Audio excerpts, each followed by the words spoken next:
আসসালামু আলাইকুম, আমি সাইফুল ইসলাম।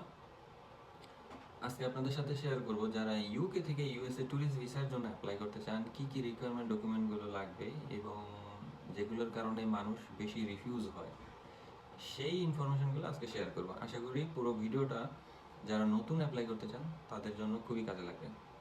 সাথে প্রথমত আপনাকে অবশ্যই একটা ভালো ট্রাভেল হিস্টোরি থাকতে হবে। আপনি অ্যাজ এ ট্যুরিস্ট আপনাকে অবশ্যই কনভিন্স করতে হবে অ্যাম্বাসেডরকে যে না, আপনি আসলে ট্যুরিস্ট হিসাবেই ইউএসএ যাবেন। আর ইউএসএ যে কতটা কড়াকড়ি তাদের ভিসা দেওয়ার ব্যাপারে সেটা আমার মনে হয় সবাই কম বেশি জানেন।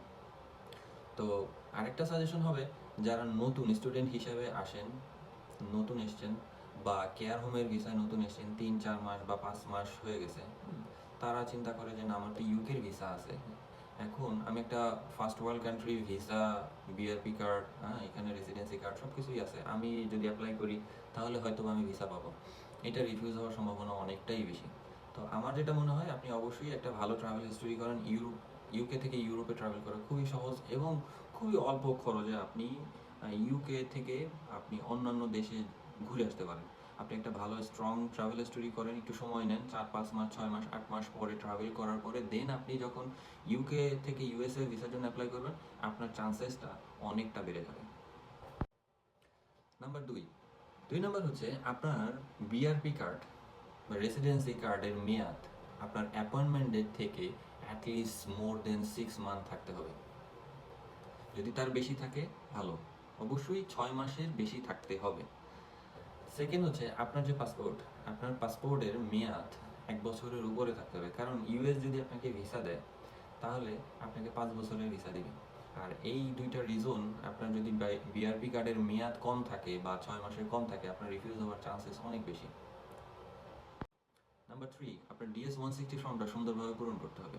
যদি আপনি নিজের DS-160 ফর্মটা পূরণ করতে পারেন খুবই ভালো। আর যদি আপনার কোনো ডাউট হয়, কারণ এইটা অনেকগুলো ডেটা আপনাকে দিতে হয়, সো যদি আপনি আপনার নিজের প্রতি সেলফ কনফিডেন্স কম থাকে, যে কোনো একজন এক্সপার্টের কাছ থেকে আপনি করে নিতে পারেন।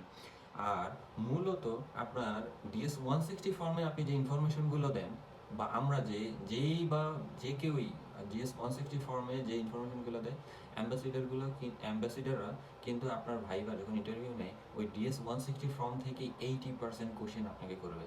সো আপনি কী ধরনের ইনফরমেশন ওখানে দিলেন এবং সেটা মাথায় রাখতে হবে। আপনার এডুকেশন, আপনার প্রফেশন, আপনি এখানে কি করেন, এগুলো সব কিছু আপনাকে সুন্দর মতো এখানে দিতে হবে।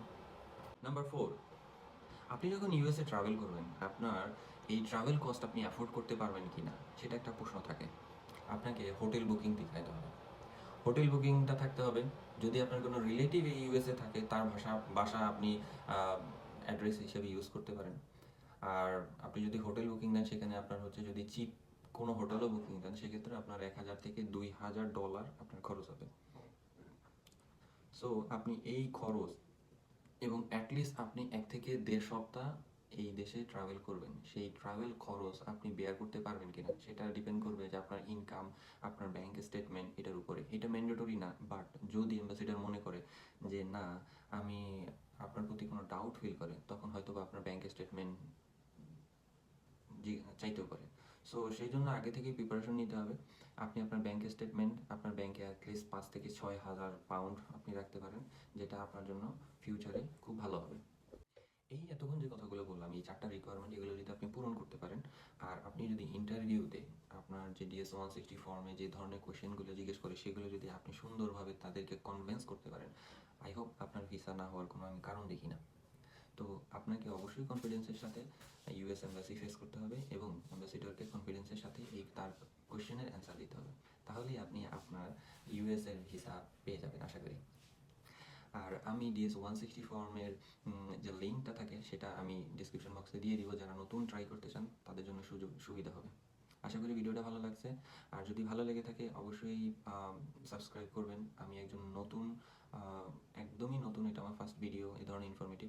আশা করি কোনো কিছু আপনাদের খারাপ লাগলে বা ক্ষমাসুলভ দৃষ্টিতে দেখবেন, ইনশাল্লাহ।